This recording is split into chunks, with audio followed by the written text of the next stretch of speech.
So, bakit ikaw na lang mag-isa dyan? Nasaan na yung isa? O, mag-greet ka dito.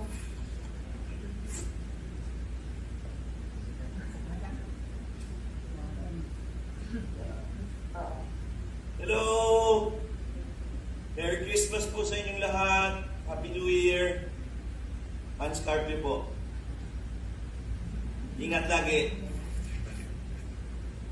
Yan ang aking asawa. Ngayon nawala yung aking isang anak, pumasok ata sa loob. Gusto nilang bumati sa inyo ng Merry Christmas and a Happy New Year. Mula po sa aming pamilya, para po sa inyong lahat at sa inyong mga pamilya, Merry Christmas and a Happy New Year. Malipayong Pasko, mabungahong bagong tuig kaninyong tanan.